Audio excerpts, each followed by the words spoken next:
انسانوں کے ذہنوں کو مکمل طور پر اس طرف مولڈ کر دیا ہے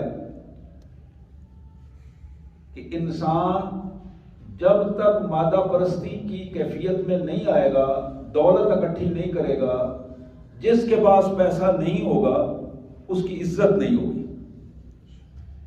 عزت کے حاصل کرنے کے لیے، مقام حاصل کرنے کے لیے لازم ہے کہ پیسہ ہونا چاہیے۔ اس سوچ کو ڈیولپ کیا، بڑھایا، ذہنوں تک پہنچایا اور معاشرے کا غالب حصہ بنا دیا۔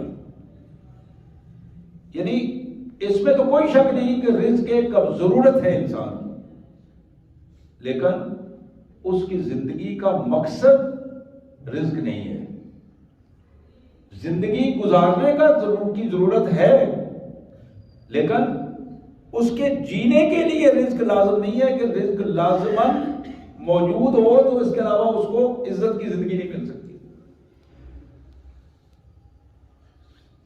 نبی محترم سید کائنات صلی اللہ علیہ وسلم نے،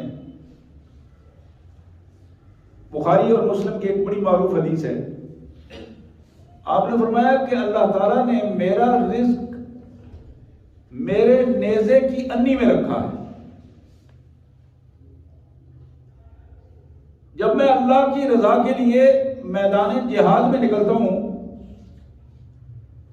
اللہ تبارک و تعالیٰ جہاں جہادی قوت ہمیں عطا کرتے ہیں، وہاں ہر طرف سے رزق کے کھلے ذرائع اللہ تبارک و تعالیٰ ہمیں عطا کرتے ہیں۔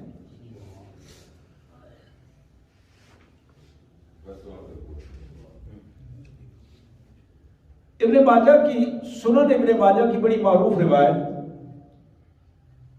نبی رحمت صلی اللہ علیہ وسلم نے فرمایا اجملوا فی طلب الدنیا فإن کل میسرا لما خلق له۔ لوگوں، دنیا میں رزق حاصل کرنے کے لیے اچھے حلال اور جائز طریقوں کو اپناؤ، اچھے حلال اور جائز طریقوں کو اپناؤ۔ اجملوا فی طلب الدنیا، دنیا کے طلب میں جمال پیدا کرو، خوبصورتی پیدا کرو، وہ طریقے اپناؤ جو اللہ کو پسند ہیں، وہ طریقے اپناؤ جن میں عزت اور احترام تمہارا برقرار رہے۔ یہ یاد رکھو، فإن كل ميسرا لما خلق له، بندہ اس کائنات میں پیدا کیا گیا ہے اور اس کا رزق متعین کر دیا گیا ہے۔ جو رزق اس کے لیے متعین کیا گیا ہے وہ رزق اسے